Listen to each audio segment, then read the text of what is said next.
You're sure this guy's a Christian? Yeah, I think so. Truth.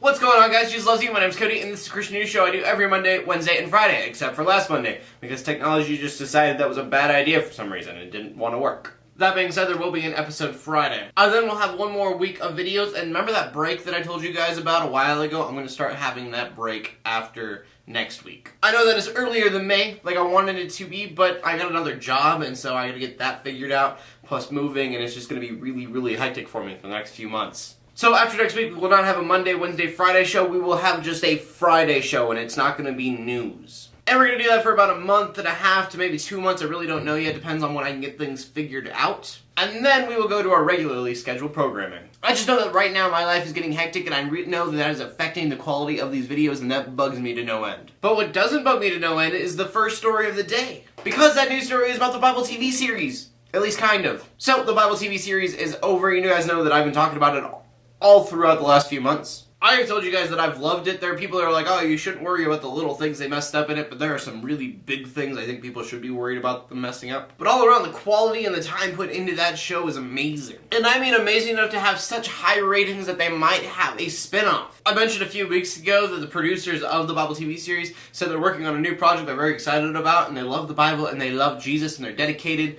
It's in another video. And when I said that, I was like, maybe it's a show more dedicated to the life of Jesus. And it turns out that I was right, which doesn't happen very often. The Bible TV series did so well, they got the thumbs up on the idea to have a more focused TV series on the life of Jesus called Jesus of Nazareth. Now, this excites me because I love the Gospels, and I feel like in the TV series they really left out a lot of important parts. And like, I get that they couldn't fit all of it into the show, but there were a lot of things that they did in the show that I'm like, you could have done that differently and way better. And just like the Bible TV series, I'm excited for it. I'm just really worried that maybe they would mess it up. The Bible is just one of those things that's so close to people that it's really hard to get it right, but it's really easy to make a mistake within it. And then in unrelated Christian movie news, it looks like 20th Century Fox and Paramount Pictures are both going to capitalize on this whole the Bible TV series movement. Both of them making movies about Moses. Paramount's movie is going to be called Gods and Kings, and then 20th Century Fox's movie is going to be called Exodus, and it's going to star Christian Bale as Moses. Now, hearing that such a big actor is going to be in that movie is awesome to me, but I also do have to worry that it might turn out to be like Charlton Heston playing Moses, because Charlton Heston, everything he did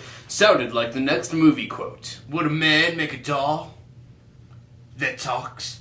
Squeak, squeak. That's Planet of the Apes. I don't know, I just love all this Bible stuff coming to the big screens like that. It's awesome. It's a bit risky because everything could get defaced, but it's still a risk that I would be willing to take. Moving on, we need to talk about Mississippi because they're trying to be an abortion-free state. And it turns out they're kind of on their way of doing this. They only have one abortion clinic left in the state, and it's in Jackson. And as soon as they tear that one down from Planned Parenthood, they would have an abortion-free state. Now, of course, there's going to be a lot of different things that you're going to have to do to be able to do this, but I want to know what you guys think. What's your opinion on Mississippi being an abortion-free state? And since we're talking about Planned Parenthood, we might as well go to our final story of the day. Because a Planned Parenthood lobbyist in Florida testified against the Born Alive Infants Protection Act. The act pretty much says if you have an abortion and it doesn't work and that baby is born, then you have to give that baby medical attention and help it to live. The lobbyist was pretty much asked what should be done if a baby is born in a botched abortion. And she says she thinks that it should be up to the abortionist and the parents. Now, for me, it's crazy to think about, but pretty much what she's saying is,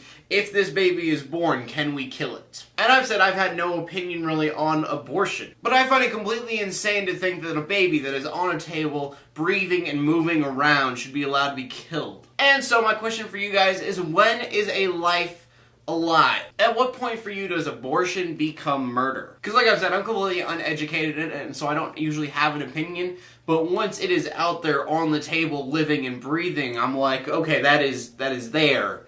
That's a human. But I have to admit that I know that the same heartbeat of the baby that's there on the table was that same heartbeat that was that baby's in the womb. So, to you, at what point does abortion become murder? As always, please leave a comment in the comment section below with your answer. Leave a video response if you want to. My name is Cody Armour, bringing news to the Christian community every Monday, Wednesday, and Friday. In closing, let the haters hate, let the Christians pray, and to everybody like, subscribe. I'll see you later, and God bless.